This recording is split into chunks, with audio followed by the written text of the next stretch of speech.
امشی پورہ شوپیاں میں فوج نے راجوری کے 3 نوجوانوں کو 20 لاکھ روپے انعام کے عوض مارا تھا۔ اس سنسنی خیز خبر کا انکشاف پولیس نے اپنے چارج شیٹ میں کیا ہے۔ چارج شیٹ کے مطابق کیپٹن بھوپندر سنگھ نے تینوں نوجوانوں کو خود ہی اپنی رائفل سے موت کے گھاٹ اتارا۔ واضح رہے 3 نوجوان جن کی شناخت امتیاز احمد، ابرار احمد اور محمد ابرار کے طور پر ہوئی تھی کو پچھلے سال امشی پورہ شوپیاں میں فوج نے ایک انکاؤنٹر میں مارا تھا۔ فوج نے اس آپریشن کو ملیٹنسی کے خلاف ایک بہت بڑی کامیابی قرار دی تھی۔ پچھلے ہفتے پولیس نے شوپیاں کوچ میں ملوث فوجی افسر کے خلاف چالان دائر کیا۔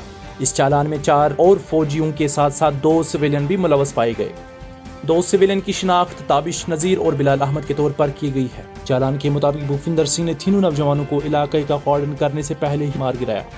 ان کا کہنا تھا کہ انہوں نے ان پر گولی اس لیے چلائی کیونکہ یہ بھاگنے کی کوشش کر رہے تھے۔ تینوں نوجوانوں کی لاشیں شمالی کشمیر کے بارہمولہ علاقے میں مدفون کی گئی تھی۔ سوشل میڈیا پر ان کی تصاویر وائرل ہونے کے بعد راجوری میں ان کے اہل خانہ نے شور مچایا۔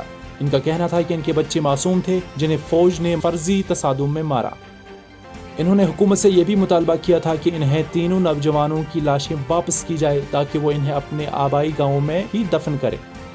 حکومت نے ان کی اس بات کو مان لیا اور تینوں لاشیں واپس قبر سے نکال کر تدفین کے لیے لواحقین کے سپرد کی گئی۔ لواحقین کے مطابق ان کے بچے مزدوری کی تلاش میں شوپیاں میں قیام پذیر تھے۔ اس کے بعد سرکار اور فوج نے الگ الگ واقعے کی تفتیش کرنے کے احکامات جاری کیے۔ دوسری جانب یہ بھی توقع کی جاتی ہے کہ فوج بھی جلدی ملوث افسر کے خلاف کورٹ مارشل شروع کرے گی، جبکہ یہ سمری آف ایویڈنس پہلے ہی مکمل کر چکے ہیں۔ بیورو رپورٹ، خبر اردو۔